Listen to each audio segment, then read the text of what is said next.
Where's the intro to this thing? Oh my gosh, I'm all over the place, Mosh. First 8 seconds are great. Yeah. The next 2 hours and 3 minutes suck. All right, here we go. The best 8 seconds on Oakland, LA, Oakland, Vegas, Raider Nation, wherever, forever. You got your old Uncle Mosh and Raiders Fan Radio from Murph's Fan Cave, taking a lighter journey into the dark side. Sit back, put your feet up, pop a top, and enjoy the ride. Here we go! Look left, look right, Veliknikov, a leaping pass, touchdown! We miss you, we love you, and we'll see you in the Hall of Fame. When you have great coaches, then after you have great coaches, you get great players. You have a great organization, and you tell them one thing: just win, baby. Way up the middle, intercepted Filipiano at the 50, time running down. Oakland football, and I think Oakland victory.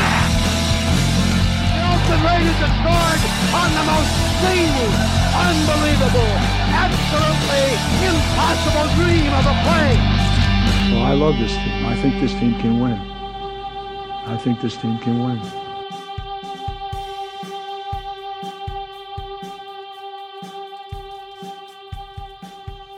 All right, what is up, Raider Nation? Thank you for joining us here on another what we hope to be fantastic episode of Raiders Fan Radio, episode number 103 here in Murph's Fan Cave. Appreciate everybody jumping in on the YouTubes.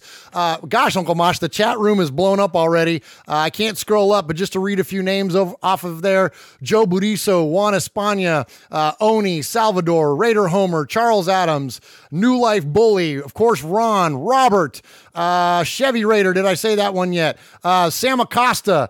Man, thank you. They're all here. Everybody's in there. Here. And thank you guys so much for joining us in the chat room. Sure. We appreciate you joining us for episode number 103 of Raiders Fan Radio. And so, we don't do this show, or we wouldn't do it alone. Well, we don't do it alone because we have you. I don't do it alone because sitting next to me, to my right, at the southern annex of the Raiders Fan Radio Murph's Fan Cave desk is the one and only Uncle Mosh. Uncle Mosh, welcome to the show. Wow. Somebody has had just a little bit too much coffee, and I don't drink it after 10 a.m. I had coffee and a nap today, Uncle Mosh. I had like one of those 12-minute power naps. It was glorious. Yeah. You don't even dream in those things. You just go right to sweating and drooling. I did. Yeah. Sweat and drool. Absolutely. Sweating and drooling. So it was a good nap. So anyways, thank you, Uncle Mosh, for joining us here on Raiders Fan Radio. For those of you that are joining us on the YouTube, I don't know if you realize this or not. I hope you can see that the two faces that were made for radio, the two faces that were made for audio-only podcasting, are now coming to you in glorious HD. Uncle Mosh, we're feeling our way through this whole live stream thing, and we're learning about how to broadcast effectively and in high quality. Even though we're a couple of amateurs, we want to put forth the most professional product available to us. You know what cracks me up? Tell me what cracks you up. I look at what we do a lot like what I do in my real life. Okay, so our longtime listeners know that I'm a teacher by trade, and I feel like the education system is over-testing kids. I mean, they're just like, it's every time you turn around, and a lot of our fans have kids in school, and so they know what I'm talking about with the CAP testing and the SAT and the pre-SAT and the ACT and there's just testing all the time. Testing. There's just test. And so we, who are trying to build a better product, might be getting sucked into that. Because we're reading like, we gotta catch them in the first 8 seconds. Yes. So we tried to do 8 seconds. Great earlier. Yes. We did it 5 times. That's 40 seconds. That's 40 seconds. We messed that all up. That was an amazing 40 seconds so much. But we keep reading all this stuff. We're like, we got to do an HD and we got to do this and we got to do that. And we read all this stuff and we're just a couple of guys. Just like the Raiders, man. We support a team that don't win, but we don't care. We got people like all those guys that are already in the chat that are like, we're with you, bro. You know? Yeah. Because they like our team that don't win also. But hey, that's how you know you're a fan, though, when you root for the team that doesn't win, right? And we're going like we're buying little plugs and we're getting connectors and we're going HD and DD and BB and CC and whatever else. You know all those technical letters, terms. man. You got it. And we're doing but our team still don't win. We don't care. They don't care. We're here. We're going to celebrate and love the Raiders regardless of their performance on the field. It doesn't matter because Raider Nation, and we're going to hear from some of our callers later today. I forget which one of them said it, but it might have been Emiliano, but Raider Nation is family.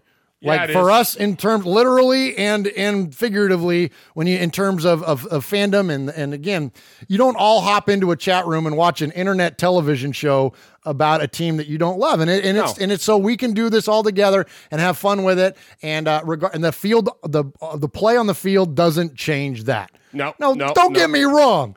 It sure is nice when the team wins. Well, yeah. You know what I mean? And obviously we all want them to win, but it's not the end of the world if they don't. We can still have fun with our fandom. And just like you said, you and I are related by red blood. The rest of us are related by silver and black blood. Oh, my gosh, that was good. That was good, Maj. Yeah. Yeah, I like that. Okay, I'm going to write that one down. Yeah, write that one down. Yeah, I'll be back in a minute. I'm writing. You go right, and I'll give the rundown of the show. So, pretty simple today on Raiders Fan Radio. What's up, Q-Dog? See him jump in there. See Zeke jump in there. Lots and lots of names. Thank you guys again. So, real simple rundown today for Raiders Fan Radio. This is episode number 103, so we're going to celebrate the fact that it's episode number 103. We are going to cover just a real quick couple of respects there. Then we're going to move on to what we're going to celebrate with the number of 103. We're going to get into the big story of the week is what came from Mark Davis and the article that was written by Paul Gutierrez for ESPN.com. Good article too, buddy. Phenomenal. There's not a lot of good articles that come out of that group, but that one was great. That was a good one, on point. And so we're gonna dig into that. Then we're gonna go all sea of fans, man. We got a bunch of mails. We got a bunch of voicemails this week, and so we want to definitely listen to all of those. And we want to celebrate you all and really appreciate you for supporting our show and calling in and being part of what we do. And then that's the bunch of males. Bunch of males. Yeah, that's it. That other Bay Area team. Not that there's anything wrong with Not that there's anything wrong with Thunder Down Under or whatever they're doing over there. Yeah. Okay. Didn't your brother open for Thunder Down Under? Oh my God, yes. Uncle Mosh is my other uncle. He is a stand-up comedian, and he opened for one of those male review shows in Las Vegas. Yeah, how funny! And I won't take a shot at it. I almost was going to say, and out of the two of you, one of you is a comedian, but only one of you is funny, and I get to do a show with the funny one every week. But I wouldn't say that to him because that would be mean to say that about him. No, we wouldn't say it on the air. We certainly wouldn't say that about him. Hey, he doesn't watch our show. He's a Donkey fan. He is a Donkey fan. That's true. So we can pick on him fairly, huh? Yeah. All right. Yeah. I'm so glad I got the funny uncle. All right. So anyway, let's go ahead and get to it. So thanks again for joining us on 103. So Uncle Mosh, I want to give some respect. We don't do props. We don't do shout outs. We give respect. All right. Respect's due. Respect is due. And I want to respect a couple of guys this week. Number one, I want to respect Randy Hansen. Randy Hansen, for those of you I'm sure are familiar, the longtime Raider fans, Randy Hansen was a former assistant coach for the Raiders that had an altercation with then head coach Tom Cable, who is now our offensive line coach. Back then in 2009 or 8, 9, and 10, when these two were working together, at one point after Lane Kiffin was dismissed and Cable was the coach, they got into a fight. They got into a physical altercation. Randy had his jaw busted, and there was a whole bunch of arbitration and all this stuff that ensued. Well, Randy went silent after 10 years, and I'm going to save you all the stories because you can go listen to it for yourself. But Randy went silent after 10 years, and he's now getting ready to leave the country. He's getting ready to move to the Caribbean and spend the rest of his life there. Retire. He's going to retire. His days in football are done. He's not even that old. He's like in his early 50s. He's like barely 50. And 51, something like that. But anyways, but he's just, his days of wanting to get back in the league and all that, those are over. Sure. So he's kind of cashing out, and he's going to go live in the Caribbean the rest of his life. before he did, he wanted to get his story out there. And so he joined us here on Raiders Fan Radio for what I felt was going to be like a 30-minute kind of interview. Well, it turned into be almost 2 hours. And he went on in detail about numerous topics. And he was dropping some stuff on us, Mosh, that I didn't expect the conversation to go that way. I didn't expect him to have the kind of insight into these particular things that had happened throughout Raiders history. I found out the guy is not only is he a former Raiders head coach, he's a big time fan of the team. Like, he's incredibly knowledgeable about the history. He was lack of a better term, a confidant of Al Davis at one point. Like, this guy was like in the organization. Like, and what I love about it is that he chose us. We didn't seek out Randy. Randy contacted us through Mosh Washington on Facebook. Yeah. Was given to you with his contact info, and did the 2-hour interview, which we've broken up into 4 segments, but has followed up with us since. Yes. With constantly giving us more and more and more information. Not like, he already had cred with us, but he just, he had such an awesome story to tell that he felt that a podcast was the only way that he could do that fairly. To get that across, something that he could take, some time and tell all the stories. And what stories they are, man. They're amazing. Absolutely. They're fascinating. And, after the first 3, I had a couple of people reach out to me on social media and say, well, hey, Murph, what about this? And what about that? And what about that? So I reached back out to Randy again, and I'm like, hey, let's get you back on for one more thing. I said, would you be willing to entertain some questions from some of our listeners? And so I hit him with like 3 more. So anyway, we did another, it was about a 45-minute thing edited down. I think it's like 40 minutes or whatever. Anyways, go listen to it all. Thank you to Randy. We're going to give respect to Randy Hansen. Absolutely. For joining us on our show and getting all this out there. And if you're a fan of the team and if you want to know what it's like inside the walls of Alameda, especially during this time, which by far was the most dysfunctional time in the history of the organization, you're going to hear it all from Randy and everything. And here's the thing. Some of his stuff, I'm listening to it, and even hearing some of these things, and I'm like, gosh, that's kind of far-fetched, Not one single thing he told me in any of those interviews has been refuted. And in fact, it was a nice surprise. The last interview that we're doing, he's going on and on about a story that was written by Steve Corcoran, right? And about how he got put up by Lane and by Al in this situation, and he had to give this interview, and ultimately it led to him losing his job and all this kind of stuff. So I reached back here and I got the book right here. That book right there, Al Davis Behind the Raider Shield, that's written by Steve Corcoran. Randy's in that book. And I go, well, Randy, here's the story. There's the way it's written in the book. Is this true? And he goes, I don't know. I said, well, let me read it to you. And I read it to him, and he goes, yeah, that's exactly what happened. Wow. So, the guy's he's dead on. So anyways, it's fascinating stuff. Go listen to it. It's, I called it, I kind of did like a fun little, it's called the Randy Hansen tapes. Oh, nice. An expose. Falling Down a Dream. The Randy Hansen tape. So I kind of had fun with that. So it's a little bit tongue-in-cheek when you hear the intro and stuff, but that's what it's called. Falling Down a Dream, the Randy Hansen tapes. It's on our YouTube. It's on all of our feeds. Go listen to it. You will enjoy it. I promise you. And that's all I got on Randy. Anything else you got on Randy, Mosh? No, man. It's a great listen. It's a great listen. Good. And super guy. I'm glad he reached out to us. Yeah, absolutely. Those stories needed to be told. Absolutely need to be told. So thank you.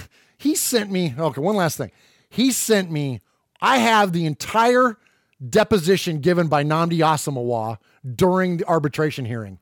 He sent me 88 pages of. I have the court documents. I have the freaking what do you call it when you send out a thing to have somebody arrested? Oh, the warrant. I have the warrant for Tom Cable's arrest on my phone right now. I'll show you. He sent me everything. Wow. It's bananas, and it's all true. Everything that he said all corroborates perfectly with all that's written in these documents. It's fascinating. Anyways, all right. So a little bit lighter of a note. I want to shout out. No, I should shout out. I want to give respect to running back of the Oakland Raiders, DeAndre Washington. Okay, and the reason that I want to give him respect is that he's in a competition right now with running back of the Kansas City Chiefs, Spencer Ware. There's this website out there called H2O, and look, go to our Facebook, and the link is on there. It's kind of a long name to the website, but basically it's his charity, DeAndre Washington's charity, and Spencer Ware's charity, and they're having a competition to see who can raise the most money. Where it's one of those things where everybody wins. Everybody wins. Awesome. Exactly. Awesome. And I'm pretty sure we're not going to beat the Chiefs on the field this year, so let's help DeAndre win. Absolutely. In this, you know what I'm saying? Absolutely. So I want to give him definite respect, and he had a message that went out on his Twitter, and I'm going to play that for you. So let's listen to Oakland Raiders running back DeAndre Washington. Raider Nation, what up, dog? It's your man, DeAndre Washington, and I need y'all help this week. Look, I know things ain't been going the way we wanted to go on the field this season, unfortunately, but we still making things happen off the field and in the community. And this week I'm teaming up with H2O, Happiness to Others, and we got a little friendly competition going on with our little buddies out west, Kansas City Cheeseheads. So me, Spencer Ware, the Chiefs, we battling head to head with our foundation and see who can raise the most money for a great cause. My foundation, the DeAndre Washington Foundation, it all starts with the youth.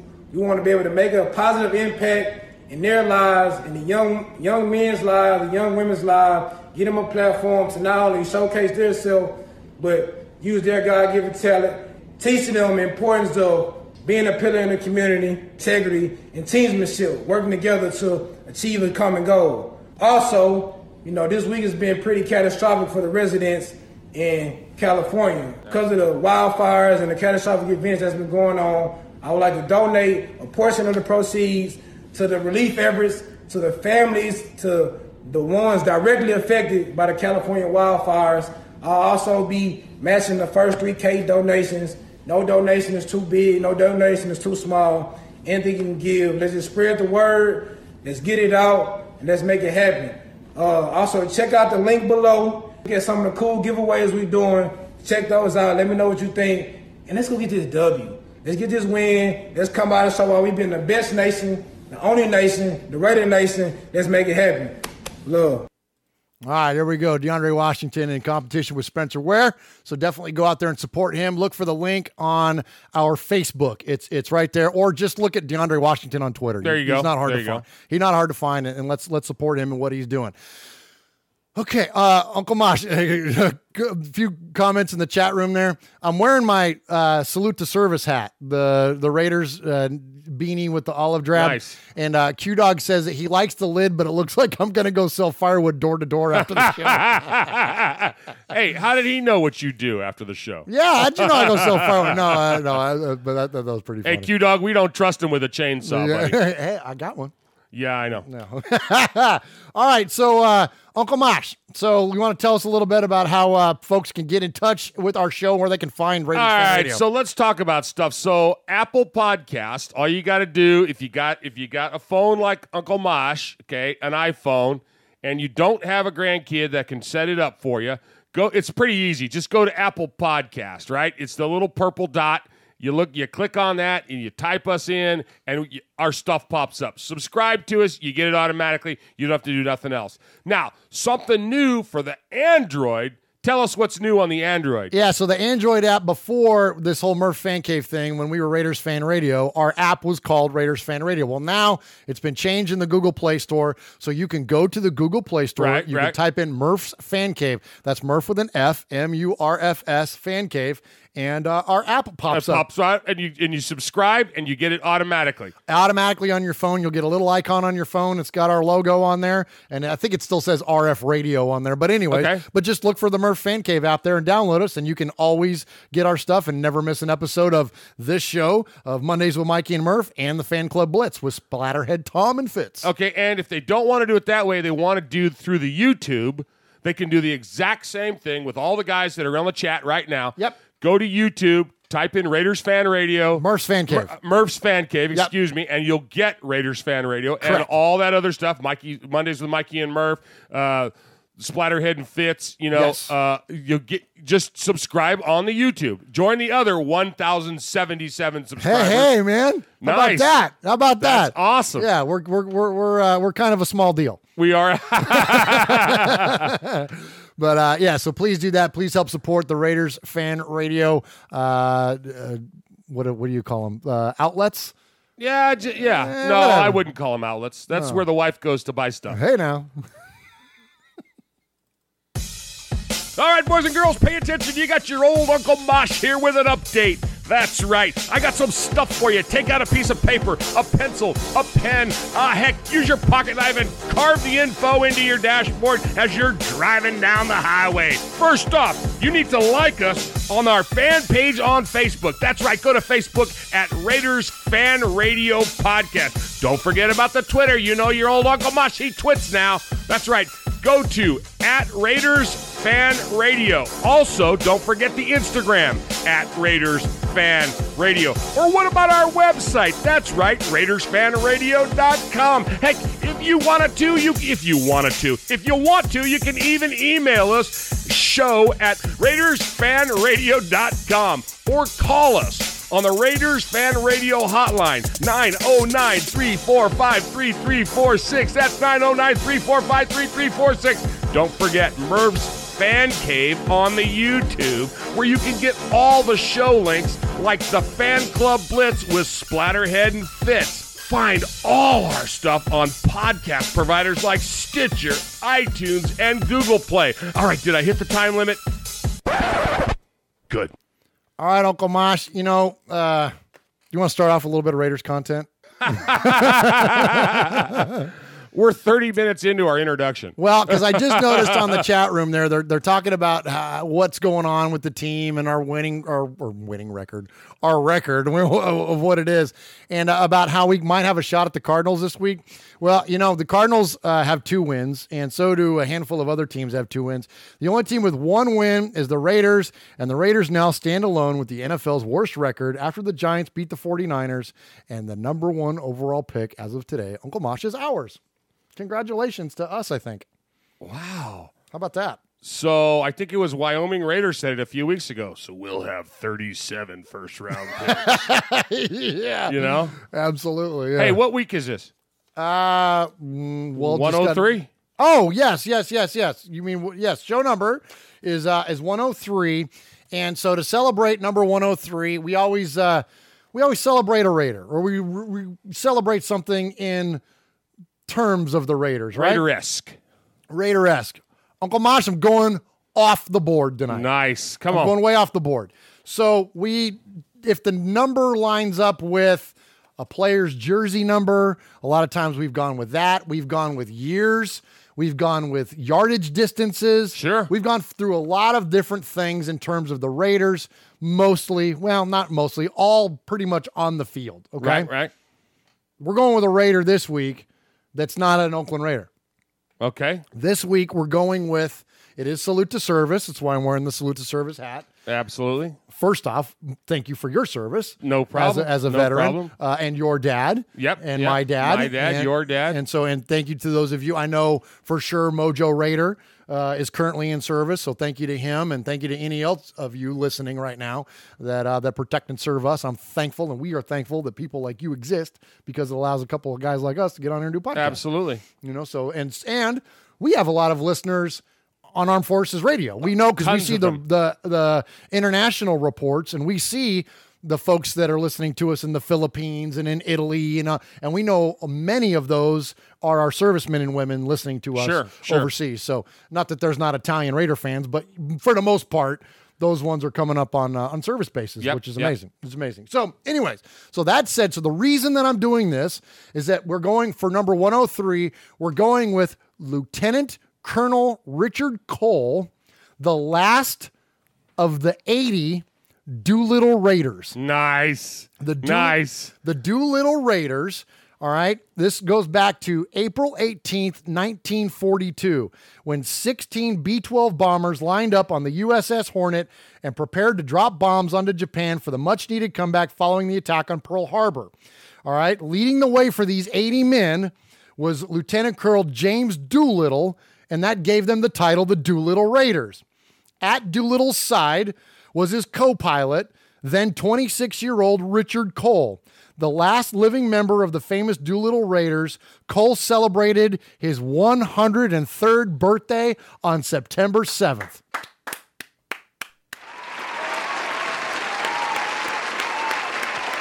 How cool is that? Man, that is awesome. That's awesome. It is really cool. That is so cool. So they had a big ceremony for him this last week, and a lot of the comments were like, he's such a humble man. They always recognize the other Raiders. He recognizes the other Raiders. He knows he's just one of 80, not one, and that's something that he's always carried with him. So we're on this day for episode number 103. Salute to service. Literally salute to 103-year-old Lieutenant Colonel Richard Cole, man. Love it. Yeah. Love it. Good job. That's awesome. Hey everybody, this is Johnny Spencer from the punk rock band Stringer, and you're listening to Raiders Fan Radio with Murph and Uncle Mosh. Go Raiders, baby. Hey, a little known fact that Lieutenant Colonel Richard Cole's favorite punk rock group features Johnny Spencer. That's right. He's a big Stringer fan. And appreciate Johnny Spencer. That was cool. So Uncle Mosh in the chat, a lot of talks about the draft. You're going to hear lots and lots from us on the draft as we get closer. Uncle Mosh and I are going to be live from the draft this year. For those of you that don't know, we are both originally from the Bay Area, from San Jose, California. That's why we're Raider fans.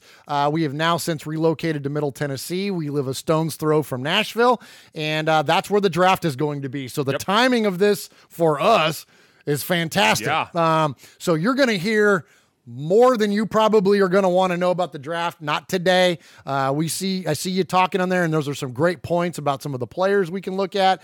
And you betcha I got definitely a lot more eye on college football now than I typically do. I don't know. I always watch it, but I really am now like I'm looking for specific players. Like I'm looking for edge rushers, and I'm looking for linebackers, and I'm looking for whoever else. Like, maybe the Raiders could get that guy. So you're going to hear plenty about the draft from us as we go forward. So anyways, the big story this week, Mosh, the main story we're going to cover this week is the Mark Davis story. Now, Mark Davis gave an interview to Paul Gutierrez of ESPN.com, and we've taken plenty of shots at ESPN over the past year, really even longer than that.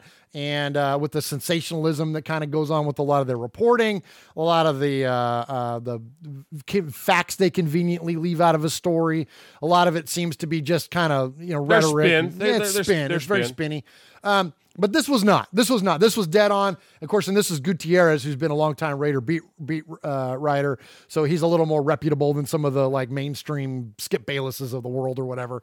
But anyway, so Paul wrote this fantastic article, and Uncle Mosh, I think that the gist of it that I got from this article is that, and you could find it, just Google Mark Davis and it'll pop up on the news, on your news feed. I think the gist of the article is that this was a time when Mark Davis, I felt, showed leadership more so than he ever has, more at a time when it was most critical that he do. And I think that I now, as a fan, like our owner more than I ever have. Now, he's not his dad, and he's not going to be. And so I think that once we get away from trying to kind of compare the era that Al came up in and the groundbreaking things, the barrier breaking that Al Davis did, the wonderful things that Al did on and off the field, Mark Davis is never going to have that ability. But I think to exemplify leadership, he took a big step this week, don't you think? I think that Mark Davis is no longer the rebound girlfriend. Do you know what I mean? Oh, yeah. Mark Davis was in that role for the longest time. I mean, we picked on everything from his haircut to his members only coat. I mean, seriously. And he was the owner, but he was that next girlfriend. He was that one that was, he's not going to be his dad, and he's not going to be this, and he's not going to be. You know what? Mark Davis is coming into his own, man, and he said something. First of all, the man is no idiot. Let's look at the bottom line. Let's look at how much our team is worth now compared to how much it was worth when he took over. Mark Davis is no idiot, y'all. Mark Davis is a smart man, and we have poked fun at him on this show. We have taken our shots at him. But you know what? Respect to Mark Davis after this article, and I always there's a lot of things that false logic can make us believe that Mark Davis is stupid. You know what I mean? He was the butt of a lot of jokes. Right. But when you look at it, when you look at realistically the things that came out in this and the way he spoke about them and the way that they were written about, Mark Davis is on the right track. Mark Davis is not as stupid. Absolutely. And so there's a lot of things in terms of leadership that he showed, again, exemplified on this. And we're not experts, Mosh. We're just a couple of guys that do a show about the Raiders on the internets. But we do have experience in this field of study. I'll say that. In terms of leadership, you are a longtime coach yourself and leader in an organization. It's where a lot of my education has been in, an investment in time and study has been in leadership. And when you do what Mark did here, is that one of there's a crux of being a good leader, right? Of a few things that in terms of what that makes up and what that is. Number one, first and foremost, is you have to build up those around you. You have to enable the success of people that are around you to their own successes. That's your job. Your job is for them to attain whatever that defined success is, help them get to that point, and then in turn, their success will foster your own. But you do it with theirs in focus. You do it with theirs as the main interest. And you do that through a couple of different ways. So first off, they have to trust you, right? They have to trust that you're going to do what you say you're going to do. They have to trust that you're going to walk the talk, essentially, that you're willing to do anything that you would be asked them to do, that you would be willing to do it yourself. And you have to demonstrate that competency, that ability to be able to do those things. So there's a lot of question leading up to this, even this as recently as this article, about whether Mark Davis is capable of that. Now, there's something really important to remember here, Raider Nation. Mark Davis is not our leader. You know what I mean? Right. He doesn't lead us. He leads the Raiders. So he's John Gruden's leader, Reggie McKenzie's leader, any of the coaches, any of the players, anybody that works in the office, anybody down to the ticket takers and the people that park cars or whatever. He leads them. So did he exemplify strong leadership in this moment for them based on this? The answer to that question is a resounding yes. So he starts off in this article. One of the key points that he makes is that he is directly responsible for Khalil Mack not being a Raider. This has nothing to do with John Gruden. Well, I would say nothing to do, but very little to do with John Gruden. The story was the easy story for a lot of people on the outside looking in, where John Gruden didn't want Khalil Mack. John Gruden ran him off. John Gruden made the call. No, that's wrong. Mark Davis is the one that started all of this. And in fact, if you want to be mad at anybody, be mad at him. And that's exactly what a good leader does, is that he puts himself in the way to protect his people. And in this case, he's protecting Gruden. So here in the article, it says, Davis said Oakland reached out to Mack's agent, Joel Siegel, after the team signed Derek Carr to his 5-year, $125 million contract in June of 2017 and presented him with a contract extension that would have made Mack the highest paid player in the NFL. Mack decided not to sign. Joel Siegel decided to stay away. And they are the ones that, after the Raiders and Mark Davis reached out to them in this case, they're the ones that stayed away. This has nothing to do with John Gruden. Nope. Nothing. He goes on to say to blame John Gruden for Khalil Mack not being here is absolutely not the truth. It was a decision that was made, and it wasn't made easy. You know, and it's true. He doesn't blame Mack. He says he wishes him all the luck in the world. But what people don't realize is Mack didn't honor his 5-year contract. He didn't honor. He took the first swing. He's the one that held out. He's the one that didn't show. You know, and you can't put fault on the coach for that. Yes. You know, it's not. And that's did you wasn't Khalil Mack to you? To me, it was that I looked at Derek as the leader of the offense. Mack was the leader of the defense. Collectively, they're the leaders of our team. They're both the best players at their respective positions. Right. When Carr signed his contract, and it was a team-friendly deal, even though it was expensive, and at the time made him the highest-paid quarterback and all that, but it was still very team-friendly, which is why he's tradable now, if you want to look at it that way. Did you expect Khalil Mack to do the same thing? I expected him to honor his contract. I mean, but didn't you kind of get the feeling like, okay, he's just going to make his will be also another friendly contract, another. Right. You know what I mean? I just kind of expected him to not follow suit, because not that he was going to copy what Derek was going to do, but I just expected the negotiation structure to be very similar. I guess what I'm saying. I'm with you. But it didn't happen. So anyways, so much for that. All right, so he goes on later on in the interview. Speaking of Derek Carr, I thought Mark Davis also did an excellent job of taking the focus away from Derek and protecting Derek. And also let me go back to something else too.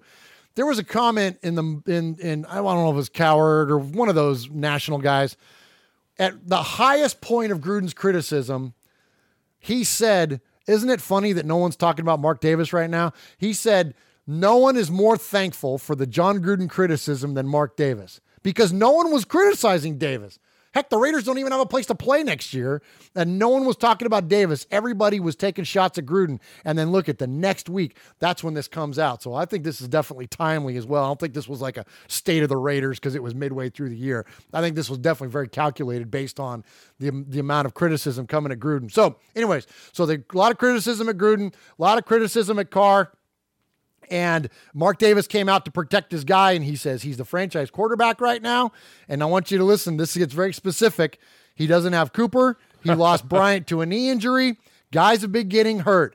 Who's he throwing to? Jordy Nelson and Seth Roberts? They're good guys, but they're not putting the fear of God in anybody. Hello. Here's another thing, Mosh. To be a good leader, you also have to hold people accountable. And there is nothing wrong with holding certain people accountable. There's nothing wrong with him holding Jordy Nelson accountable or Seth Roberts, and even goes on here to talk positively about Jared Cook. But there's something very critical about holding somebody accountable in terms of a team and in terms of an organization. Now, you can say, oh, it's not fair to take shots at him in the media. That's not what he's doing. What he's doing is that he's reinforcing the guys that are doing well, that are saying the right things, that are literally playing the game also on the team. Because if you got somebody that's getting paid a bunch of money and they're not pulling their weight, Bruce Irvin, then it reflects badly on the organization, because then the guys that are DeAndre Washington or whoever else, the guys that are grinding it out week in, week, Jared Cook, if you don't address the slackers, then the guys that really are trying to put forth everything, they get discouraged. So this is less him taking a shot at Jordy and Seth and way more him trying to build up and encourage other guys in the locker room. Mosh, is that fair? It is fair. And of course, and like he goes further to say that, yeah, he's got a lot of guys they're almost mercenary type. They're one and done, probably. They're there to help do their role, like the Jordys. But Jordy's past his prime. Jordy be the first one to tell you that. As soon as we saw him get chased down by linebackers in the Miami game, we're like, okay, he's lost. Okay, but the guy can catch a ball. The guy can. Sure. He's not a slacker, but he's just not putting the fear of God in folks right now, like he did back in the day. So it's. I think you're right. I think that was more of a look. The rest of you have got to step up. The rest of you that have these potential, that are 25 years old, that are 26 years old, you got to do what you got to do, because these guys are out there busting their hump, but their humps are already broke, baby. Yeah. Absolutely. All right, so last up there, Mosh, you want to tell us a little bit about kind of about Reggie's future there? Do you see that? We talked and talked in terms of Gruden, talked in terms of Carr. Now, what about the general manager? Mark goes on to talk about Reggie's future a little bit, and he says that he and Reggie definitely need to sit down, talk it out, figure out where we're going with the future. We've got to look in the mirror and figure out where the hell did we go wrong in trying to build this thing. And he says, the very next line, we failed. I have failed. But at the same time, we wouldn't have been in the great position we're in without Reggie McKenzie here. So he's got faith in Reggie. But I don't think he sees Reggie as a long-term. I think he says he feels that Reggie is there right now for what we need. And I don't think Reggie's gone in the next year or two. I think Reggie's probably going to see Vegas. Okay.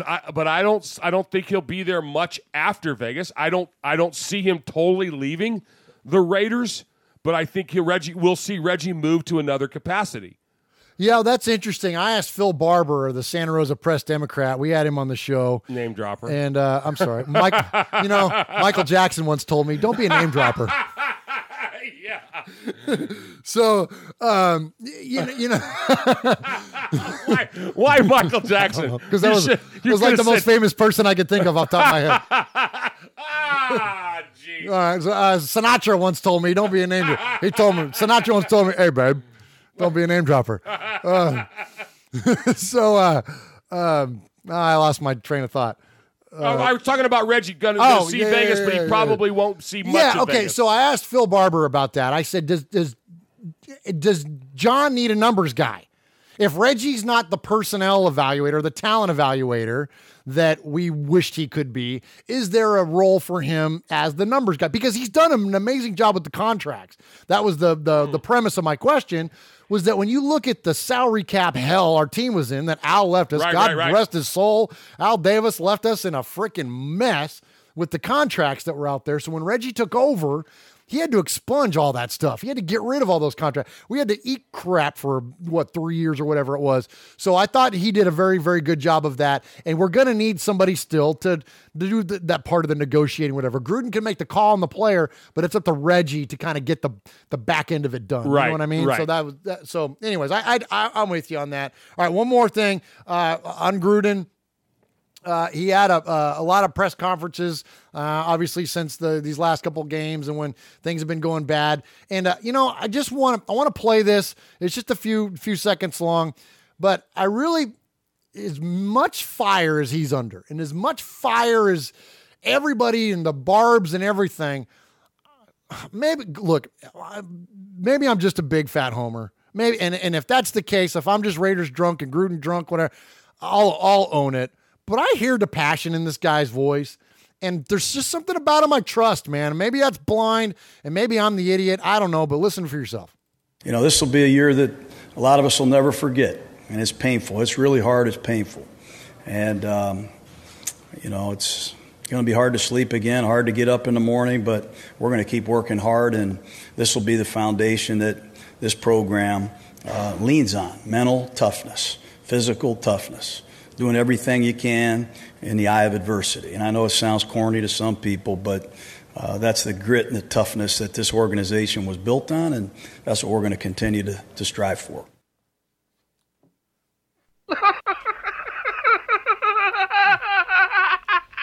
Laughing at Coach? And now for something completely different. Gosh, Mosh, that was harsh. Jeez. I was trying to give a heartfelt acknowledgement of Gruden, and you laughed at him. Here's my thing.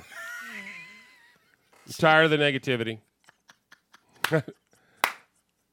I'm tired of it. Oh my God! I'm tired of it. Okay. This is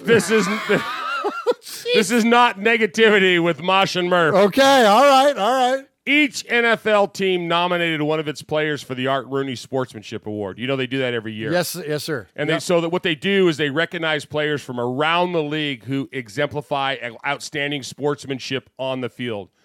Do you know who the Oakland Raiders nominated this year? I'm pretty sure I do, but tell us. It's Derek Carr. Derek Carr. I just, we were starting to go down that bashing road. And I know what Coach said just now that it really wasn't. He was saying the same things he said last week about, we're going to win through adversity and we're going to get through it. But you know what?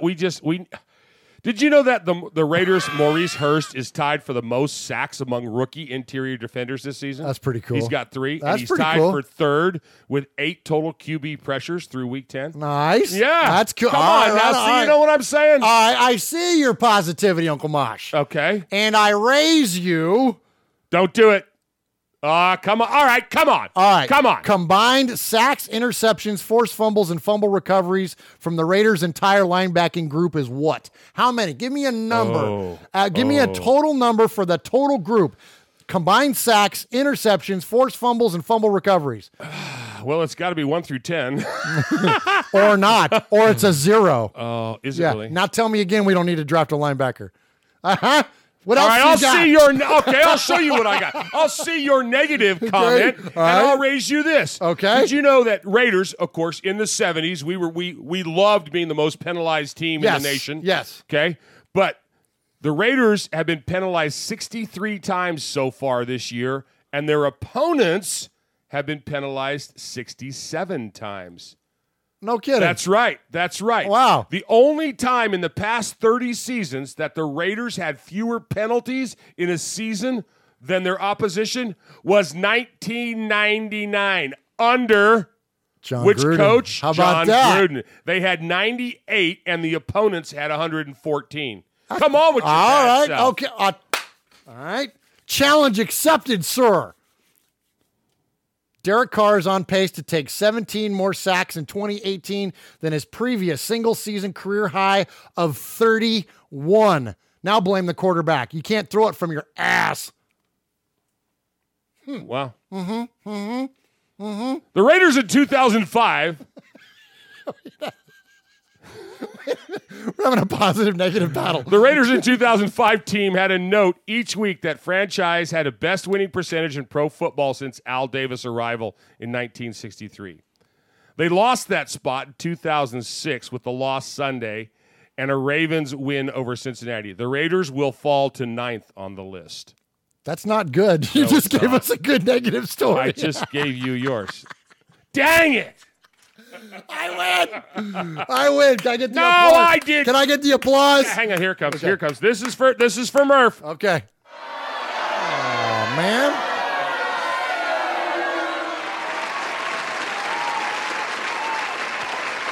I tried, Raider Nation. Fellas, you tried. I tried to come up. I tried. I interrupted Coach. I tried. I did the best I could. That's unfortunate, Uncle Mosh, but right now the negativity is a little bit outweighing the positivity. Let's go to the Sea of Fans. It's always positive in there. You know what? Oh.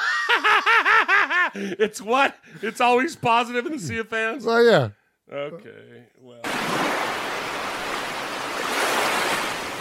There he is, fading, looking. He's under the gun. He's tied, he throws.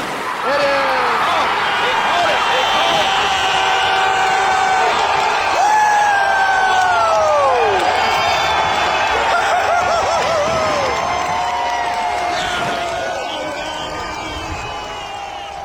Wow, Murph. It's people that watch us sometimes, they go, "What's all those papers?" Well, this is our script, and somebody deviated from it. And the fact that you wrote it, but you can't read it. Saddle up, little buckaroos. Raiders fans are for life. Other podcasts have taken the long dirt nap. But you've got Raiders Fan Radio. We're the wagon you've hitched your horses to. Mosey along with us as we ride out of the light and ride off into the dark side.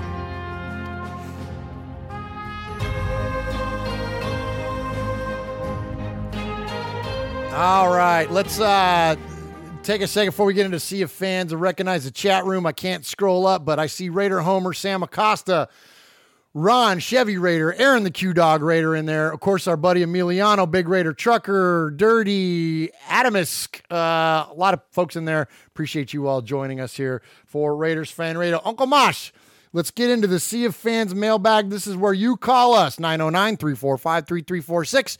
You leave us a message. We play your message. If we play your message 3 times, you become a made man here on the show. We have a nice mix of regular callers, of made men, and then a couple of new guys as well. And but before we get to that, Uncle Mosh has a message that came via Facebook, I think. And this came from Kev. And he says, "It's cool, man. I'm used to working the late hours just to be a fan of the Raiders. But now it's even cooler to have the content you guys are putting out there." Well, he hasn't listened to this show yet. It's really special, man. It honestly has taken my fandom to a whole new level, and I'm sure that there are many other fans out there just like me that appreciate what you guys bring every week. It's awesome, bro. You can use these words on the show if you want, bro. That's what he said. You know what? Awesome. We're going to go ahead and use those words. Thanks, buddy. Absolutely. Thank you very much. Appreciate the show support. Absolutely. Thank you for checking in with us. One more little quick announcement before we get into the Sea of Fans here, Uncle Mosh, is that we started a new kind of award. It started last week. We are going to now award the best voicemail of the show. We're going to call it the Sizzler. And Raider Jeff from Dead Pirate Sports was kind enough last week to offer up a $25 gift card to deadpiratesports.com, who our buddy Aaron the Q-Dog Raider won that. Aaron, I haven't gotten you that code yet, but I promise I will. I hadn't got it back from Jeff yet, but he said it's going to be on the way this week. And so anyways, we're going to have a Sizzler. Nothing but pride on the line this time. We don't have anything to offer as far as prizes go, but we are definitely going to, Uncle Mosh is going to award his favorite call with the Sizzler, Mosh. Is that correct? That's right. Oh, one more. So okay. Derek Carr said, he's still on that. All right, first up, let's go hear from our buddy, Houston Raider Steve. Hey, Murph and Mosh, this is Houston Raider Steve. I was going to tell you, I love the podcast and everything and videocast. When I heard that Bill Murray's, it just doesn't matter. I just wanted to put on some football pads, go buy some cleats, and go find one of those Raider helmets. Of course, it probably won't be one of those kid helmets and pants that you used to see at the superstores and everything. Man, I got so motivated. That was better than the Newt Rockney speech over there at Notre Dame. So I'm just going to say, I think what it is and everything is that, like Meg Ryan said in that movie with Tom Cruise, you had me at hello. What happened was, with John Gruden and everything, he got hired and everything. I talked to one of the people inside, and it was like Elvis Presley or the Beatles were in the headquarters and everything, and everybody was so pumped up like we all were when we hired Coach Gruden. So maybe we had unrealistic high expectations and everything about our coach and everything, but because you know what it is that we're just super fans. You know, we wanted to, you know, take it to that next level. I was at that game in 2016 where they lost against the Texans in the playoff game. My friend Mike came down from Michigan. He's a super fan too. And anyway, we were just thinking about it and everything. But I just want to let you know that always be a Raider fan. It's funny when you go out to the mall or something, or you're kind of casually walking around, and you see somebody wearing a Raider hat, and you start talking about the Raiders, talking about the good old days and our prospects and what we're going to do this season. About 25 minutes later, his wife's looking at a watch, kind of looking around, and then she kind of nudges him. Oh, my girlfriend or their wife says, "Hey man, we got to go to the movies, man. We're running really late." So that's just what it is when you wear the colors. But great show, great podcast, and yeah, we have high expectations for Gruden. We're just going to hang in there. We know there's better days ahead. I've been fortunate enough to see the Raiders win 3 Super Bowls, of course. I've got a friend of mine, Oscar, who's a big fan of the Raiders. He's the president of the Houston H-Town Raider Booster Club. He was born in +84, so he's never seen the Raiders win a Super Bowl. Your podcasts are great. You got me laughing. I like about keeping it to the lighter side because that's what keeps us going. And we'll all run as one, as they say, and we all got each other's backs. And I was out there for the game, Chargers game. Hardly recommend people go out there because, you know, the game is like the cherry on top of the sundae. Go out there and see everybody, see the family. That's what it's all about, is a nation and a family, because we are friends for life. As bad as it is this year and everything, we've got each other. It was tough to see us lose against Phillip Rivers. It's going to be a rough year for us. And, yeah, we're rebuilding. But we'll always be there for the team, be there for each other. You don't have to like the guy that signs the checks, but we got to support our team and Coach Gruden. God bless. And I'll give you a plug to Pillaging Podcast about you, Murph, and your show. Great guys over at the Pillaging. And Splatterhead and all those guys are great. Mikey's great with his show. Y'all are my brothers and sisters in Christ. We all love each other, man, because nobody can be critical of our team except us, right? I don't listen to the national critics anymore. It's too depressing. Thanks for your shows, keeping us informed, laughs. Makes me feel like I'm not isolated out in East Texas. Talk to you soon. I'm out. And go Raiders. There's not a lot to do in East Texas. and I love Steve because Steve went from Bill Murray to Meg Ryan to Elvis to the Beatles to Mike in Michigan to Gruden to Oscar to Raider Nation, Phillip Rivers, Pillaging Podcast, Splatterhead and Fitz, Jesus Christ, and then he finished up with Mondays with Mikey and Merv. Come on, Steve. Bring it, baby. I love that guy. Oh, my gosh. That's amazing. How did he get all that in 3 minutes? 3 minutes and 9 seconds. Those were 2 voicemails. One of them we got cut off, so I spliced him in there to help him out. Man. That was awesome. Steve. The only person Steve didn't mention, Michael Jackson, but you got him earlier. I got him covered on that one. Oh, and Oscar. God. I forgot Oscar. Oh, yeah. Oscar, the head of the Houston. That's right. You forgot H-Town Raiders. H-Town Raiders, and that's is it Houston that's on our shirts? No.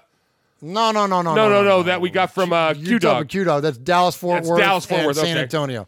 But you're mixing up your Texans there. I got thrown off when he said East Texas because there's nothing in East Texas. Nothing in East Texas. Good call, Steve. Great call, Love Steve. You, man. Appreciate you, brother. Yeah, absolutely. All right, that was good, Mosh. I love the rundown of the people that he named. That was fun. I was writing as fast as I could. It was like being in college all over again. Oh my gosh, that's fun. All right, let's go. 4-year degree was 12 of the best years of my life. You're killing me. All right, so we have our critics too, Mosh. Oh, I know. We'll get them occasionally, and I wouldn't necessarily call this guy a critic, but I will say this. He doesn't always run right in line with everything that we say just because we say it, and I love that about him. Yes. You know what I mean? Yes. We're from California. We know how counterculture works. You don't Absolutely. have to accept it just because Are you talking about Jesse in Kentucky? Yes, exactly. Are you really? I really am. Yeah. All right, so let's hear it from Jesse in Kentucky. Hello, Murph, Uncle Mosh. This is Jesse from Kentucky again. I just want to say congratulations on episode 102. I'm getting into that now. A lot of Gruden stuff going on there. And, I got to say that, I remember in February, whenever January, February, my friend Joe, he sends me a message and he says, Gruden's back, he says, are you excited? And I said, well, 16 years ago I was. Now, I don't really know. We have to give him some time. We know that the Raiders, they didn't have a lot of cap space this offseason, and when you implement new systems, you got to get players to, fill the needs and all that stuff. Now, I don't agree with getting rid of some of the good players that have been proven. I do agree with the Bruce Irvin thing. I think that dude checked out, in August. You know what I mean? I just don't think he was ever there. As far as on the defensive side, Paul Gunther, it's kind of funny, we use these ratings for everything, for our entertainment value, and his initials being PG, and he should change it to E because everybody is scoring on Raiders right now, man. I mean, this is ridiculous what is going on there in Oakland. I don't think it's all Gunther's fault, though. I think that McKenzie has dropped the ball whenever it comes to addressing inside linebacker, safety. Some can argue corner. That's why we got Conley, which is why when the rumors were swirling around him, I was just dumbfounded. I really didn't get it. But, I think everybody just needs to relax. I don't like the 10-year window thing. I really don't. I hate people using that analogy because I don't believe it's going to be 10 years. That's just me. I mean, I think that, he was making $6 million a year, got John Gruden at ESPN. So, people get into the numbers and they look at the contract and they say, but to me, I just look at that and I say, man, it was going to take a lot to get him off of ESPN. It really was. So, with that being said, we just have to, he's our coach, man. We're going to have to stand behind him. It doesn't mean we have to agree with every decision that he makes. I love the show. Thank you so much. Have a pleasant weekend. Go Raiders this weekend against the Chargers. But, I don't know. We'll see. All right. Bye. All right, Jesse in Kentucky, man. Appreciate the call. As always, my friend. And, I love it that I like it when you guys don't always necessarily agree with us. That's not a bad thing at all. And so he doesn't like the idea of the 10-year contract. I do. I like the idea that Gruden has the ability to not be under pressure to win now, that there is a little bit of a wiggle room there to formulate, execute a plan over a long period of time, because everything now in the NFL is so win now, win immediately. And if you don't, then you're out and you're on to the next thing. And I think there's a lot to be said for consistency. So that said, the alternative to that, or the counter to that, is what his point, and even what RaidersSnakePit.com, our buddy Steve Corcoran, wrote an article this week about how the things that Gruden thrived under Al Davis's regime are now challenges to him under Mark Davis's regime, because under Al, the structure was in place. Al called the shots. Al built the team. Al built the coaching staff, all that stuff. All Gruden had to do was go in there and go worry about football. Well, now he's doing everything. He's literally doing just about everything, other than some of the things that Mark Davis said that he wasn't directly responsible for, but for all intents and purposes, it's Gruden's call now. So because of that wiggle room, it's allowing for Gruden to then not be as laser focused as he would be on, say, the X's and O's. So I see both sides of the equation. All I know is this: I know what inconsistency has brought our team historically. So at this point, I'm willing to see what a 10-year contract looks like. Because look, one playoff appearance in 15 years sucks. So let's see what a 10-year contract does. Maybe we'll get a different result. I love it when Jesse from Kentucky calls, and he's not really he formulates his arguments in a way that, I like it. I do take. I only had one little issue with what he said. He said, Gruden was making $6 million a year at ESPN, and he's making $10 million a year now. I guarantee you he has a lot less time to spend that money now. Oh, yeah. So I don't think it was the money that got, $6 million versus $10 million, what are you not getting when you have, when you're that much money, most of us that are on the chat room or that listen to our podcast, we can't comprehend $6 million versus $10 million. I can't. No. I mean, we're not we're just Raiders fans. So I don't know that the money. I don't know that he came back for the money. I don't think this was a money thing. Yeah, I think this was a football thing. Yeah. So I don't know that we can. I mean, I think it was going to be something. It had to be something significant. The compensation package had to be there. I get that. Yeah. I get that. But I think I think that's part of the problem that Gruden may have with some of these guys, like that name of that guy that's a Bear now that we don't say, holding out for those couple of $1 million more. Now, granted, they have a shorter earning period, yes, than he does, but still, $23 million versus $25 million, which is essentially what he sold us out for. What Mac left over total compensation package was $3 million a year difference. I'm sorry, $23 million versus $26 million. Yeah, that's $23 in my pocket versus $26 in my pocket. Yeah. It's still only a case and a half of, really cheap beer.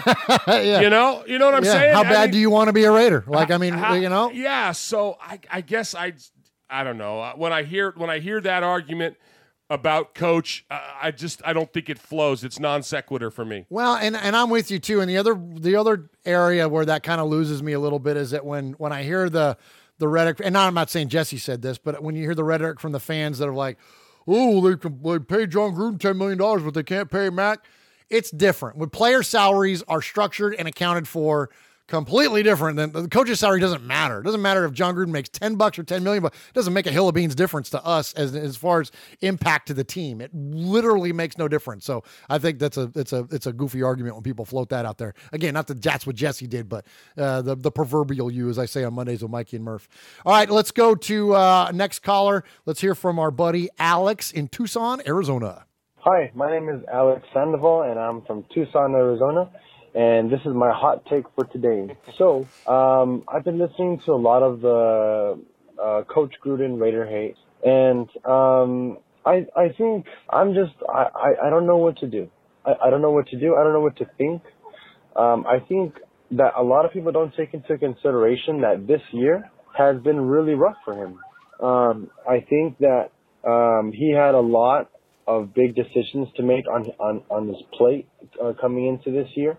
Who expected for Khalil Mack to leave? I don't think Gruden anticipated that.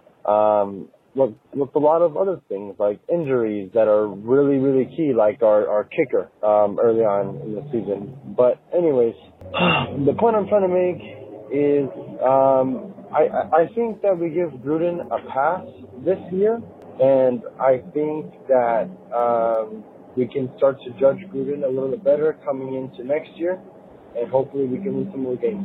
But until then, I'll remain faithful and go Raiders. Great call, Alex. Appreciate you checking in on your commute there and giving us a shout here at Raiders Fan Radio. So something that he said there, Mosh,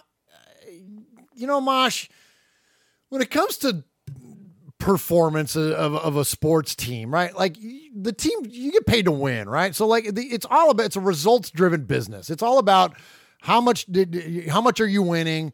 How often, what have you accomplished? Like it's very results driven. So I don't give any passes nor extend any grace as far as their performance. There is no excusing 1-8. There is no excusing what our win-loss total is going to be by the end of this season.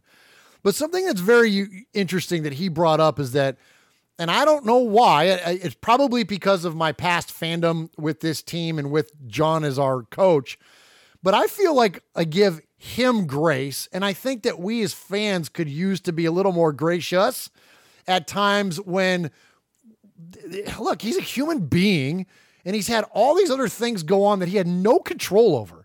He's not intentionally sabotaging. No one wants to win more than John Gruden, other than maybe Derek Carr and Mark David. Like, he wants it way more than we ever will. His entire legacy is on the line here.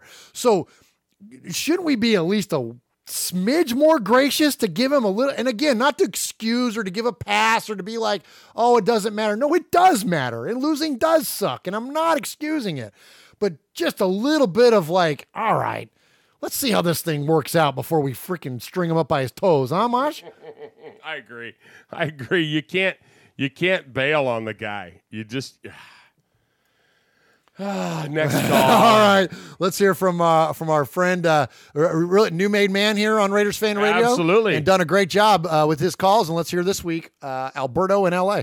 Hey, this is Alberto from LA, and today's game, there's not so much to talk about, honestly.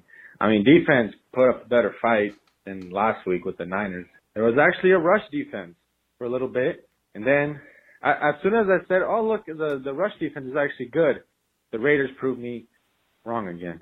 And boom, there's no rush defense.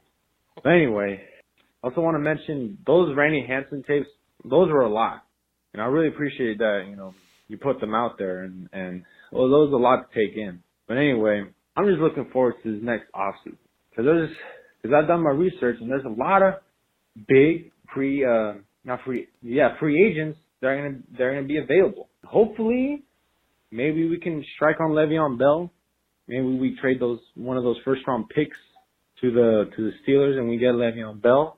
If the Raiders can hit on free agency next year and they can hit off the draft picks, which so far they have this past draft, Maurice Hurst is looking great. But we can make some noise next year. But season has nothing much to it. I mean, I think the Raiders can beat the Steelers because, if Terrell Pryor can run a 90-yard touchdown on them, and Bruce Gradkowski can go into Heinz Field and beat the Steelers, and then Darren McFadden just crushed the Steelers. And I do believe Ben Roethlisberger has never won in Oakland, so we are playing the Steelers in Oakland. So yeah, the Raiders will be 2-14 this year, and we'll beat the Steelers, and I'm okay with that one. But anyway, Raiders till I die, and viva Las Vegas, baby. Hey, he brought up the presence of the defensive run stopping capability. You brought up how well Mo Hurst is playing earlier. That's been something that's definitely been refreshing for the team, Uncle Mosh. And he's calling a win against the Steelers. I know because I know you. that if we're going to win one more between now and the end of the year, I'm guessing that's the one you want, right? Yeah, no, and the fact that we'll probably watch that game with a friend of ours who's a Steeler fan who won't be a friend of ours that day. Yeah, I just hate the Steelers. I just hate them. I hate them. That's going to be, I'm glad you brought that up. It's going to be interesting because that guy is also a prominent country music musician. Can you be a music musician? He's a popular country music drummer. The guy's a drummer, okay? He's a drummer. He's played with all kinds of different people. He's played with Travis Tritt and Winona and who else? Boz Scaggs. And, I love to talk about drums with him. We talk about football. I want to punch him in his drum. I want to kick him right in his snare. So anyway, we're going to have him on. So he's going to be the first time, and he's actually going to join us here in the fan cave. It's going to be the first time we've ever had somebody from a fan of another team, but because of he's a fun guy. We've known him for a while. Great. And he's a lot of fun, and so he'll be a great guest. And so we're going to talk about the history of the Raiders-Steelers rivalry because, Uncle Mosh, there's one team you hate in the NFL. It's the Steelers. You hate them more than the Broncos. No, even. I do. I hate the Steelers more than the Broncos. I just, if it wasn't for Terry Bradshaw hooking up with Henry Winkler, I wouldn't say his name either. You hate him. And when you look back, Raider Nation, when you look at the history of these two teams, and especially in the 70s when you were coming up, when you were forming your fandom. The immaculate deception. I hate them all. They beat our all tails the time. One time we got them, and oddly enough, we won the Super Bowl. I know it. I know it. It's just. So anyway, that'll be a fun show. So look forward. I used to say horrible things about the Steelers. Like that Pittsburgh is a frozen block of urine? Oh, worse than that. Well, that's mild. I would talk about their genealogies and their just horrible things that I don't even want to repeat. I will. You will. And I'm going back and looking. Week, you will. I'm going back and looking at my records because I will pull those things out. When David's here, it's on. But so are you going to pull out any Rocky Blyer half-a-foot jokes? All of them. All of them. Jeez. All right. Oh, Lynn Swan. All right, we'll save. All right, Swanee. All right, let's go hear from our buddy Monster Mash Ken. Uncle Mosh, Murph. Hello, Murph. This is Monster Mash Ken. The Monday morning after the game. It sucks. You know what? It is what it is. I wasn't thinking we're going to beat them anyway. Of course, everybody wants to see just, quality product out in the field, and we just didn't see that. It's exciting to see some of the young guys like Mo Hurst and whatnot. So I just got done reading Mark Davis's press release with Gutierrez.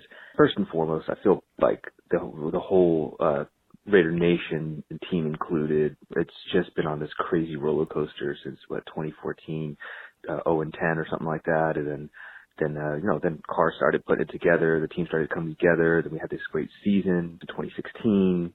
Then, I went to that Washington Redskins game. I was at that game. We were 2-0. We went to Washington, and then this whole thing with Trump and the demonstrations with the kneeling and whatnot. And obviously, it's kind of where this whole thing started. I kind of feel, and this might be a little bit of a hot take here. I love Marshawn Lynch. I think Marshawn Lynch is the man. But I kind of feel like he kind of led that charge, and he's so influential on all these players, and so many players, not just on our team, but in the league, look up to this guy.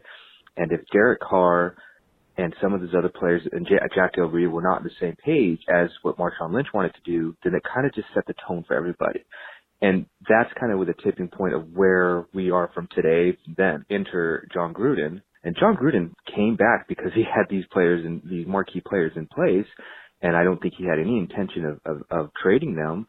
But if you read the transcript, it looked like Mac had already made up his mind. We had to build this team. We had to make the right choices financially and for our future and for what product they're going to put down in Las Vegas. As soon as this season's over and maybe next season, that's it. The Oakland Raiders are no more. It's going to be the Las Vegas Raiders. It's going to be like an expansion team. It's going to be something new. And I hope Derek Carr is the quarterback. It's hard to judge him with this line that's out there. There's no receivers. All the guys that are on the team, minus Seth Roberts, are players that he's never played with before. He doesn't know them. And they're not impact players. They're just guys out there. The O-line's just in shambles. The running game it's all new. Everything is new. So everybody's pointing the finger at Derek Carr. I'm a jabroni and I got cut off. Okay, so no matter what happens, they're in Vegas. I'm still going to be a fan. It might not be the same players that we're used to cheering for. And I know you guys have been a fan a lot longer than I have. Players come and go. Coaches come and go. I'm hoping that John Gruden can, if it's Carr or if it's another quarterback in the draft or a free agent, that it's going to be solid. And they're going to be together for a long time, because if you look at his top 5 quarterbacks like Brady and Breeze and even Rivers, I hate him and I hate saying his name. Sorry, Mosh, but it's the truth is that it's the stability. He's got stability. They have stability players around them. Rodgers is the same thing with McCarthy. We just need that. It's what we're missing. It's what Carr's been missing. We haven't had that since, I don't even think we had it when Gannon was quarterback. Anyway. I digress. I'm hoping for the best this year. I don't even know what I'm hoping for. I'm going to support the team. I'm going to support you guys, because you guys get us through these long weeks from Sunday to Sunday, and then through the winter, the summer, and all the crappy months of non-football. Keep up the good work. I'll be at the Baltimore game, and I'll be cheering, and I'll be repping with Flatterhead and Fitz out there, hardcore. Anyway, love you guys. God bless. All right. Appreciate the call, Monster Mash Ken. Great call, as always, from Made Men there, Ken. Yeah. So, Mosh, a lot of things there. First off, appreciate the compliments. And the apology is accepted for saying the name that shall not be named. For saying the name that shall not be named. I don't want to have any interest in a political discussion, so I don't want us to go there at all. But I do want to bring up something that he addressed there, and I think it's this part of it is fair. You have to have leaders on your team.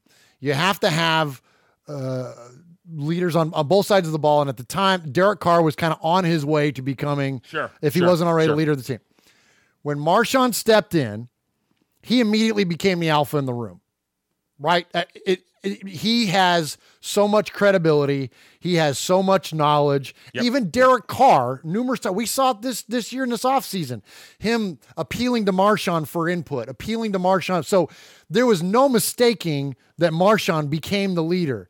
So my question is this: did that hamper Derek Carr's progress on or off the field?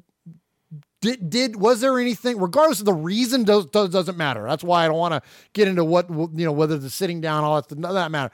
But just his presence and the fact that he is a leader, did that take away from Derek at all? No, not at all. Okay. And I'll tell you the reason why. I'll tell you where the buck has to stop, and the buck has to stop with Del Rio. And that's your problem. That's your, when as a coach, lifelong coach, and I direct plays as well. When you bring in, when you get a student that transfers in, I'm at the scholastic level, and you get a student that transfers in and they excel in one area or another, whether it be any of the sports I coached, whether it be on the track or in the wrestling room or on the football field or in a play that I'm directing, and you get a student that excels, that is put into a leadership position, you have to set that person up to be the leader. You have to let it be known that you trust their work ethic, their productivity, and that's why they are that alpha person, whether it's a male or a female or whatever. And that leadership, that comes from the top. These guys, Marshawn, Derek, whoever, they're not the shepherd. They're just the biggest sheep in the flock. I got you. And the shepherd was Jack Del Rio, and Jack Del Rio dropped the ball by not putting Marshawn in that leadership position and saying, either naming him captain or going to him or doing whatever, embracing that leadership role. And I think that's where the dysfunction in the locker room that everybody talked about. Sonny nailed that.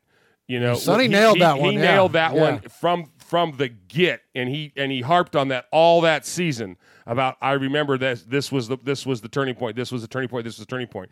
And that comes from those leaders, those coaches that didn't set that up the right way. That has to be done. And it's not an easy thing to do, but that's where it comes from. That's a great point, Masha. Great point. Great analysis there of that. Of course, I 100% agree with you, and I think that's a unique insight there. And that, yeah, I think that that's the failings of the staff there, and that one came down to Del Rio. You can be Riverboat Jack, and you can make a lot of on the field decisions that lead to your team's success, but if you can't lead men, you're not going to be around very long. And that's where I think the big difference between somebody like him and somebody like Gruden. Gruden is a leader of men. And so you would certainly hope that we're going to produce a different result going forward. So we will certainly find out. All right, next up, let's go new caller, and we're going to hear from B-Dog. Hey, Uncle Mosh, Murph. This is B-Dog calling from a pasture in Texas, all right? So I was just listening to you, Texas. Murph, and Mikey talking about how Reggie McKenzie just ain't cutting it. I mean, dude can't draft a safety, linebacker, or tackle, or pretty much anything to save his life. So what I have right here on sticky notes are a couple of players that McKenzie has drafted, and I have the round they were picked in, and I have a couple of other players listed here of who else they could have drafted in that round or near that pick. So right here I have 2016. I got Carl Joseph, the 14th pick in the first round. The Falcons drafted Keanu Neal, safety, with the 17th pick. He's a Pro Bowler. William Jackson III out of Houston, cornerback, drafted by Cincinnati, 24th pick. Artie Burns, cornerback, 25th pick in the draft, Pittsburgh Steelers. Now, all these players are, I'd say, better than Carl Joseph. I think we could agree on that. And then in the second round, I have Jayhad Ward, defensive end, pick 44. It's not with the team anymore. I've got Deion Jones, linebacker, Atlanta Falcons, 52nd pick, Pro Bowler. Got Kevin Byard, safety, Tennessee Titans. He's a 64th pick in that round. MTSU represent. Pro Bowler. Got Yannick Ngakoue. I mean, he's a defensive end, still better than anyone on the team right now, other than Rodney Hudson. That dude's a legend.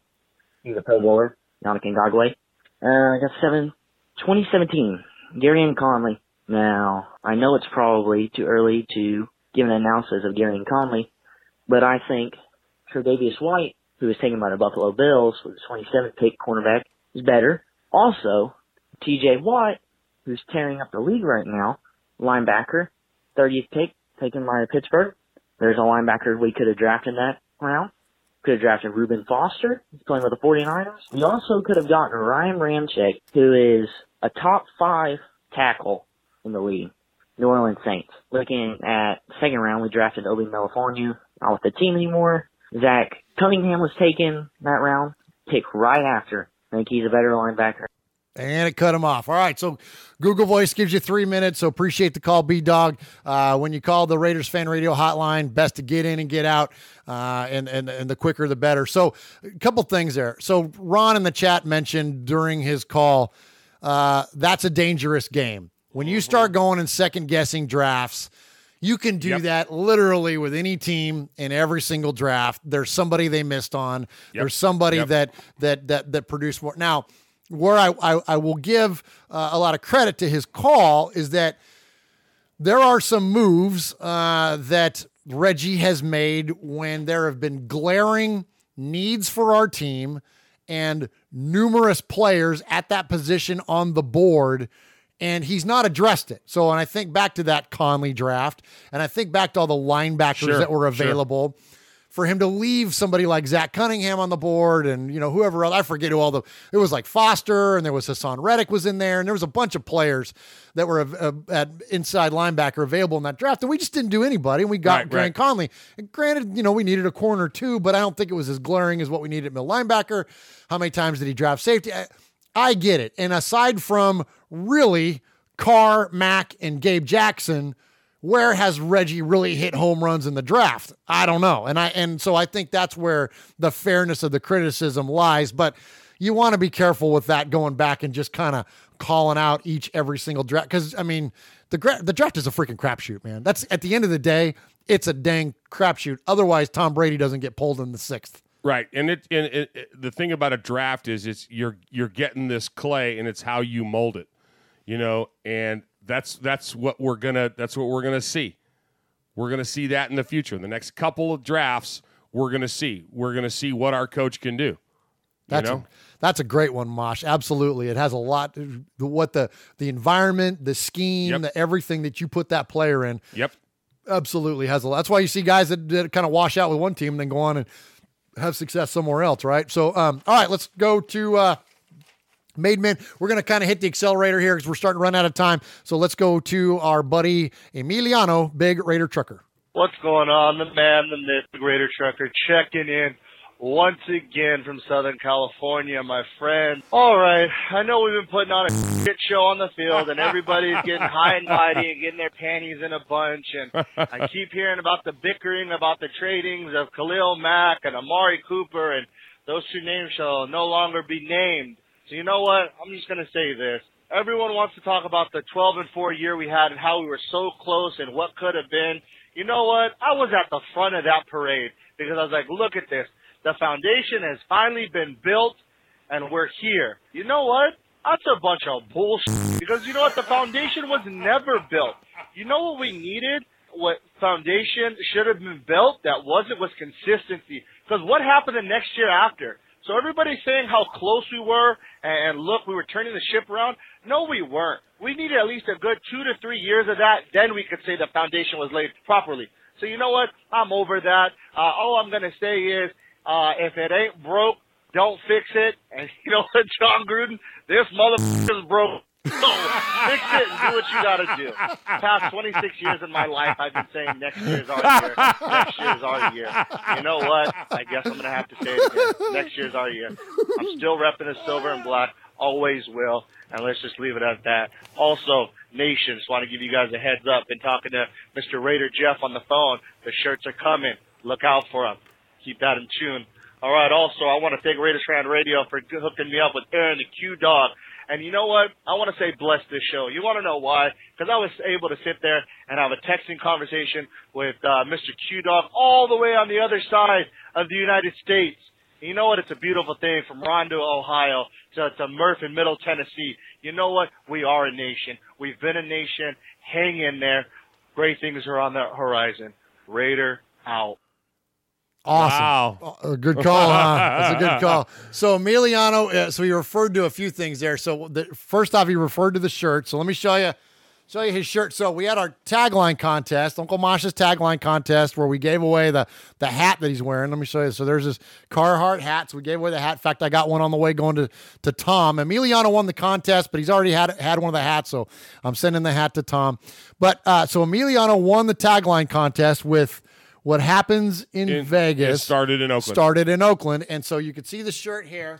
So you want to describe it, Mosh, for the... So it says Big Raider Trucker on it, and it's got the, on the other sleeve, it's got the Raider shield with the crossed sabers in the back, and then it says, what happened in Vegas started in Oakland, and it's his winning tagline. So we love these shirts. Love these shirts. And so our buddy Raider Jeff at Dead Pirate Sports is hooked up with Emiliano, and Emiliano wanted to get these out there. And we talked a little bit about maybe doing on our website or whatever, but Jeff is a t-shirt guy. That's what he does. That's his does. Business. And so he and Emiliano, we got him in touch with each other, and I think they're going to be available to buy on the Dead Pirate Sports website. Yeah. So go to deadpiratesports.com, put in RFR 10 at checkout, get 10% off of your order, and buy one of these cool shirts. They'll be priced good. I don't know what they'll cost, but they'll figure it out. And yes, these shirts they're awesome.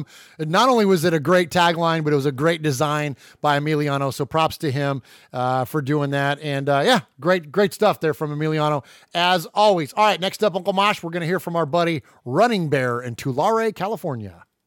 Hello, this is Running Bear from Tulare, California. Uncle Mosh, hey Murph. Uncle Mosh, thanks for your service to our country, and all the other veterans out there, thank you for the same thing. I know it's a little late, but you know what? Still thank you. It should be thank you for every day for what you guys have done. As far as the Raiders go, I've been thinking about something. When did all this problem start occurring? And I think what it is from a leadership position. And I want to start with where it really probably is the most, and that's with Mark Davis. We started going downhill at the beginning of last season when all the political stuff was going around. When sides were being put up in our locker room. Distractions were going on. And decisions were made actually before the season started who was brought in and why. Now, don't get me wrong. I think Marshall Lynch is a wonderful player. But with the makeup of the team we had, I think it was a horrible decision. It caused it was a start of the divide in the locker room. With the political stuff going on, it made it worse. And normally, and it's like with other teams in the NFL, when that happened, did not hurt them as much because they had owners who would step in, or coaches who would step in and end it quickly. And pretty much from the beginning, he pretty much knew he wanted the team to be his way. He might have been hoping and thinking the team had plenty of players at the time to do well, but they were already poisoned fruit. So when he gets there and tries to change them to his way, they weren't having it. They weren't the right type of people for what he wants. So yes, you're going to lose people. And with the thing with Khalil Mack, that could have been just as much as Gruden not wanting him being there, as much as Khalil Mack wanting more money. Bottom line, we don't know, and we'll never know. As far as Amari Cooper goes, he just seemed to give up on this team. He didn't want to be here, and we got what we could out of him. And I think that was a good thing for us. And the timer gets him. So a lot of these calls are less than 2 minutes, and that's because I go in there and edit you guys down a little bit, any of the gaps and things like that. So that was less than 3 minutes, as you could hear. But anyways, the timer did get him. Appreciate the call, Running Bear. And yeah, man, if we've hashed it once, we've rehashed it multiple times, and there was unrest in our football team last year, to put it nicely, and it all started there week 3. And I think at this point, though, here's the thing: is that, let's hash it one last time. Don't you feel like we're far enough away from that now? Like, I don't think this is going to be any more of a lingering issue. Now, could that have led to where we're at record-wise and being a contributing thing and all that? Yeah, I think so. They're trying so hard to keep this thing alive. The media is that they had a picture of a 49er cheerleader who kneeled. Did you see that? Oh, no, I didn't see that. I mean, it's like, come on, let it go. But in terms of the Raiders themselves, I'm talking about the Raiders themselves. It has been put to bed again and again and again. Be done with it. Okay. There's so many other things to talk about. Amen. All right, let's go to. Like Q-Dog. Let's talk about him. There we go. Always a great call. Let's hear from Aaron, the Q-Dog Raider. Greetings, Aaron, Q-Dog Raider, coming to you from the east side. Let me start my call off with a heartfelt apology to my man, Emiliano, the Big Raider Trucker. I mispronounced your name last week in my call, and you deserve better, Big Brad. So let's go on and get into it. Greetings, Uncle Mosh, Sonny, Murph. There was apparently a meeting conducted by Gruden with his first-year players, the rookies for the silver and black, because they will be the foundation, whether we like it or not, moving forward after the Battle of the Bay. And basically, he laid it out that they're going to get a lot more playing time. And who's to say, that Chucky's a guy that, is just typecast and just merely playing old and proven, veterans and retreads and has-beens. Look, he's got an eye to the future. We got to give Chucky a chance. He's taken a lot of hits, and by that token, I got to give it up to our bold-cut owner, Mr. Davis, as we're going to call him, because he's earned that name for stepping up and taking some of the arrows that are being lobbed Chucky's way. But let's talk more about these rookies, the foundation. I got to give a little partial credit up to, let me see. I don't know who wrote this article, but basically there was some hack that did a piece and he graded out the Raiders, and I tend to agree. But, he chronicled how much time that the rookies are playing now. Arden Key is getting 57.5% of the snaps. He's grading out as a B+. I concur. Colton Miller, 93.8% of the snaps. He gets a B. Brandon Parker, 86.7. He gets a C. Maurice Hurst, 61% of the snaps. He's grading out at a B+. P.J. Hall, he's a sleeper. He's getting a C+. I'll give him that much. Nick Nelson, of course, Johnny Townsend, Jason Kabenda, Daniel Carlson, all these guys, Marcel Aitman, I guess he'll get an incomplete because I'd like to see more of him. But this is where we're going to have to focus, man. Don't worry about the product on the field. This is go ahead and chalk this up to the future. But here's who we need to look for in free agency. We've been talking about a middle linebacker. The answer, C.J. Mosley, Alabama product from a first-round draft pick. He's only 26 years old, and he's playing for the Ravens. Target number 1. We need him. Break the bank. And please, YO Raider, let's hit a little tailgating too much. I got to get it. All right, Rue. All right. First off, I love the call on C.J. Mosley. Yes. Great call, yes. Q-Dog, as always. C.J. Mosley, I remember when he got drafted by the Ravens, I remember thinking, oh, man, he would be a great Raider. Yep. Right? Yep. And I know that we've had a bad experience with an Alabama middle linebacker, but they are so good. There are so many good linebackers that come out of Alabama that I'm totally down with that. Everything that comes out of Alabama. I know, right? Yeah, I know. I love the meme. Have you seen that one meme that's going around that said, and with the first pick in the NFL draft, the Oakland Raiders select the Alabama offense. He's like, yes, just draft everybody from Alabama this year. Absolutely. But yeah, that's a great call, Q-Dog. Absolutely. Did you have something on that on Q-Dog? No, Q-Dog just cracks me up, with stuff like calling Mark Davis, the bowl cut, and then he goes, some hack, I love this guy. I love him. He's the best. All right. So, cause now we're doing requests on the tailgating too much. Oh, that might just go to strictly a buy request. Might be. So he dropped Wyoming Raider in there as a request. So, we got to honor the request of a made man here, right? Man.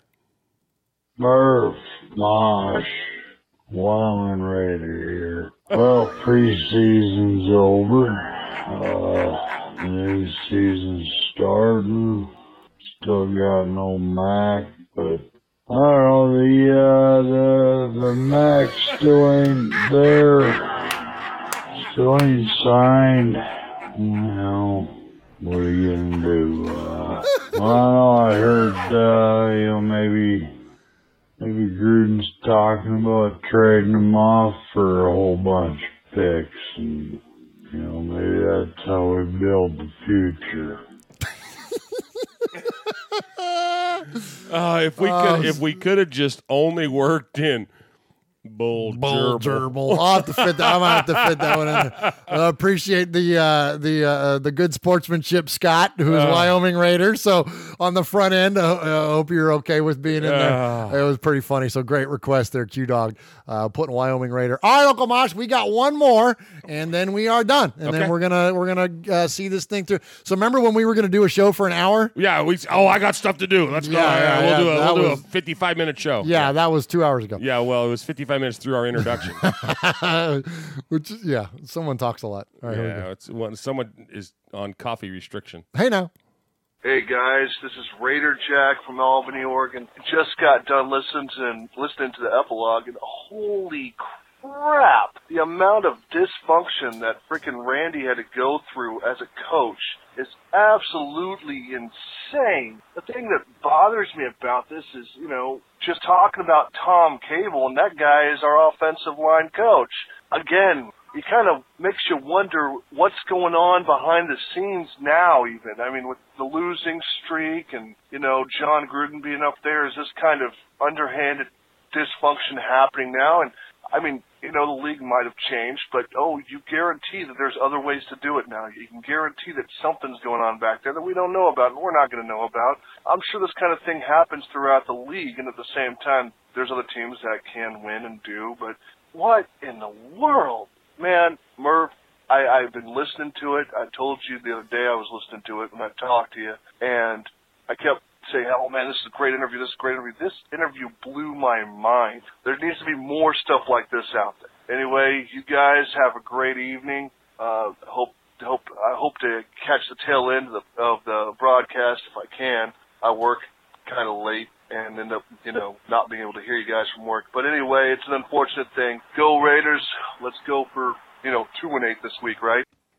All right. There we go. Appreciate the call from Raider Jack. And yeah, man, that's Scott Hansen. I call, it's funny.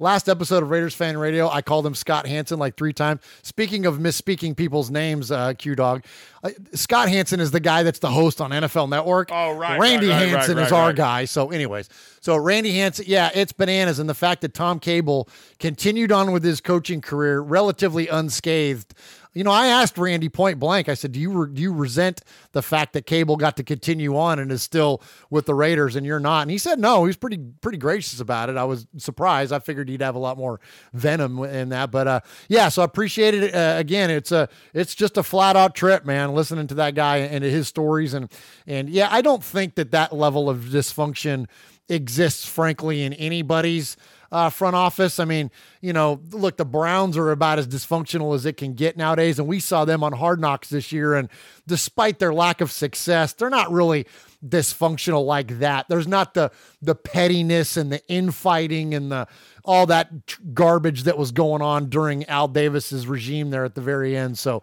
I don't think any of that stuff is perpetuated, and I certainly don't think it's around anymore with John Gruden at the helm. So, but appreciate the shout out. I appreciate the call there. And Uncle Mosh, I believe that brings us to the end. You got a sizzler for us? I got a sizzler. Sizzler.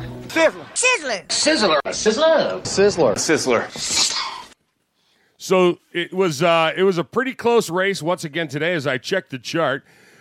And you literally show your chart. Uncle Mosh has been keeping score in the Sea of Fans mailbag. I love that. Yeah.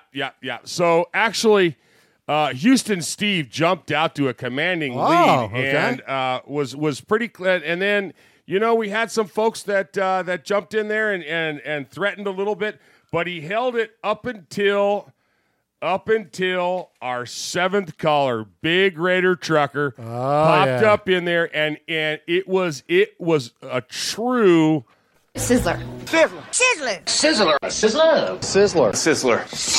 It was a sizzler in all of the sizzling essence that a sizzle could be. It was a true hot take. It was our sizzler of the week goes to Big Raider Trucker. Good job, Emiliano. Great call. And I loved it when he said, and it's broke as an MRFer. That did not kill me. That was fun. That was pretty dang funny. So great job on the call. Thank you to everybody that called us tonight, and keep them coming. 909-345-3346. It's the Sea of Fans mailbag. It is the focus of our show, especially during the season. And so more of you and less of us is a good thing. And so you can call us, leave us a message, and hear us talk about you in glorious HD. That's right.